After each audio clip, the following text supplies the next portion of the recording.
All right, let's move on to our second topic of the day, or of the week, actually, to say, is especially now that we're in the playoff time, and sometimes maybe you're not sure which players to stream. These are players that we think are definitely must roster. So if you're kind of on the fence about these players, just go. We're telling you just go for these players. All right, I'll kick it off. So I got two players to look at, especially kind of like how our previous topic talked about some of the stars being injured. Uh, Joe Ingles from the Utah Jazz has been a very hot player right now, especially because Donovan Mitchell unfortunately got injured and he may be out until at least next week. So you get one full week of Joe Ingles production in the starting lineup. Right now he's rostered in 64%, which is still available in a lot of leagues. And over the past week, 4.7 3 pointers, 17.3 points, 7.3 assists. So he's a great playmaker and 3-point shooter, especially because whenever Mike Conley's on the floor, he can handle the ball, whereas Donovan Mitchell's always looking to attack. So Joe Ingles will get fed quite a lot. And then I got a second player I want to nominate. So this player, he's only rostered in 27%. I could definitely see the percentages starting to rise up right now. Over the last week, he's averaging 10.8 points, 6.5 rebounds, and 2.5 blocks. This is Daniel Gafford from the Washington Wizards. So he's in a different situation because it's not like the Wizards have any centers that are injured, but rather it's because the Wizards are really trying to make that playoff push. And he's been a very good player off the bench for them. And Westbrook really loves to feed him on offense, and he plays really good on defense. So you're going to be consistent. You're going to get consistent value from him every night. I really like that Daniel Gafford pick because he's getting opportunity with the Wizards, even though the Wizards do have a lot of front court players already with Robin Lopez, with Alex Len. But I think Gafford gives them a different dimension, a bit more that he's a bit more athletic. He's even though he's smaller than Lopez and Len, but he's more he can still play the small big position and give you blocks like Angus mentioned.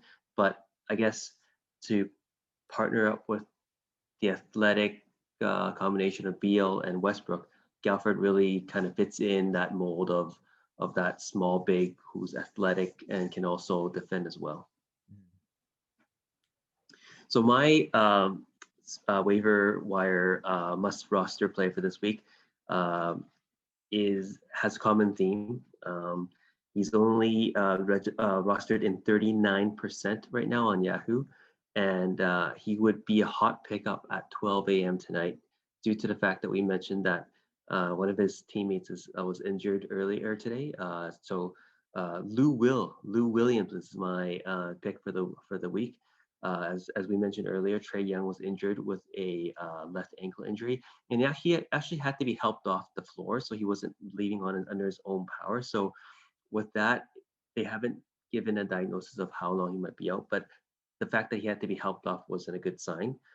And Lou Will being kind of automatic buckets out off the bench, he might even be starting now in place of Trae Young. So he's definitely somebody that could help you this week for the playoffs and could eat up big minutes as well. So and we mentioned before, the backcourt of the Hawks is really thin with Cam Reddish and DeAndre Hunter being out. They have Bogdan, but Huerter, but they're all just small forward and shooting guard. So Lou Will could definitely be a starting point guard for your team and eat up a lot of minutes in lieu of Trae Young. Yeah, I like the high risk, high reward kind of pickup, Ryan. Uh, yeah, definitely a good closer, a bucket getter, as what they call him. Um, with so many minutes to go around for the Hawks, and some of the other players may not play as much, such as John Collins, who just came back from injury. He's doing okay, but there's still a lot of minutes to go around. So I like striking the iron while it's hot on Lou Williams. And actually, there's a common theme between the two of the three players that Angus and I mentioned for the must roster players, as both Lou Will and Daniel Gafford were a trade deadline pickup for both teams. So making those moves at the deadline is paying off for these teams, pushing for the playoffs, like the Wizards are, who are tied, if not ahead in the play-in spots in the East, right? With the win tonight with the Warriors, Hmm. and also obviously the Hawks are already in a playoff spot in the East. Hopefully, these pickups will help you win your NBA fantasy league as well. All right. So once again, thank you guys for listening. If you guys want to join the conversation, hit us up on our Instagram, Twitter, and our Discord channels as well. Good luck with the rest of your fantasy. If this is your first week, hopefully you can make it to the next round. If this is your championship round, good luck to the rest of your week. And we'll see you guys next episode.